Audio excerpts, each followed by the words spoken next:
Folks, it's cold outside. In fact, last week, 49 of the 50 states, or 57 if you're President Obama, had snow on the ground. Record snowfall and extreme temperatures in Japan. I could go on. And for the last 17 years, there is literally no measurable warming of the globe. But our Secretary of State, John F. Kerry, says the debate is over. The globe is warming or climate change is happening, whatever. Over the weekend, he said he's not going to debate it anymore and took a shot at anyone who disagrees. Listen.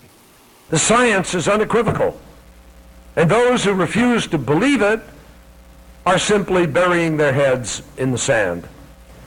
Now, President Obama and I believe very deeply that we do not have time for a meeting anywhere of the Flat Earth Society. All right, Greg. So you pointed something out important. Jakarta has been often the target of terror attacks, and listening to this guy, I mean, 1 degree Celsius is somehow more damaging than Iranians getting a nuke. This is just not a Secretary of State. He could be Secretary of H&R Block. You know why? You can't make money off good news. You can only make money in the environmental movement if there's bad news. While the climate has warmed slightly, hurricanes and cyclones have fallen. But this is a great fact from Matt Ridley. Since the 1920s, the global annual death rate from weather-related diseases has declined by 99%. And hurricanes that hit Mexico, no death. But when they hit places like Burma of equal power, they kill 200,000. The answer is always going to be in prosperity and freedom. That's good news. He can't sell that. And by the way, none of those people were listening to him. They were like going, "You're out of your mind, you strange man." Dana, they're actually wondering, like, how much money can we get for that? Yeah. It's interesting. The Senate Democrats late last week said, you know what, this is the new thing. We're going to talk climate change now. So over the weekend, the talk shows went there, and John Kerry goes there as well. This is like a concerted. How does this happen? I think that this is the influence of John Podesta, who recently left Citizens for American, or what is it, CAP, whatever it's called, and went to the White House. He is a he would call himself a strong environmentalist. I'd call myself a strong environmentalist. Let's just say that on the science part that they're right. I'm not saying that, but let's just say that they are.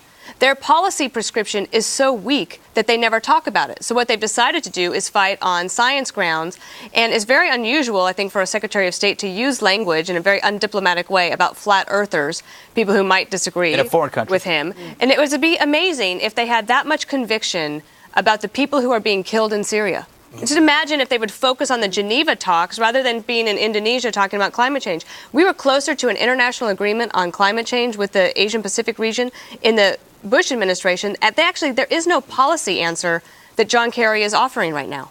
Bob, how do you explain this? How do you explain that of all the things going on in the world right now, that John Kerry figures this is the best thing for him to be spending his time on? Let me just say, we always get in fights about this. So let me just say that those of us who agree with the National Academy of Science that say 95% of the published climate scientists in the world agree that there is global warming. It's because of I have human. Wait a second. I know you. I'm just reading it just right from here. Let's leave that aside. You don't agree with that.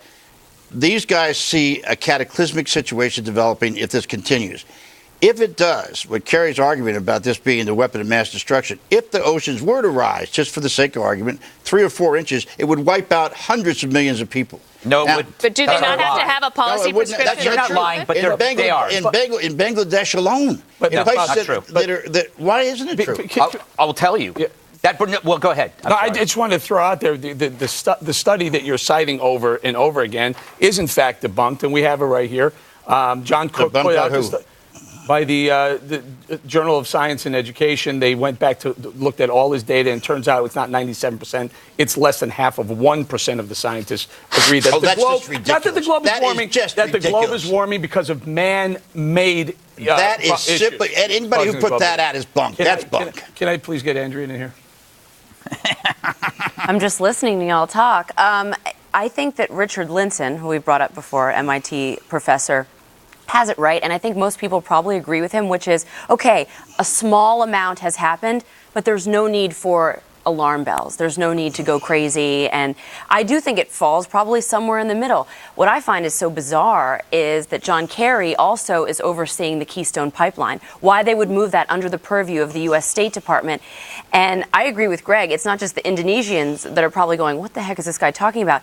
there are probably terrorists in caves laughing their asses off, going, this is what the Secretary of State has made his #1 priority. Great. We're glad this is what they're going to focus on to control the lives of Americans while we plot to kill them. I have to do this. I'm sorry, Andrew, cut you off, but I want to get this in. This is something that John Kerry also said in his speech. Listen to this.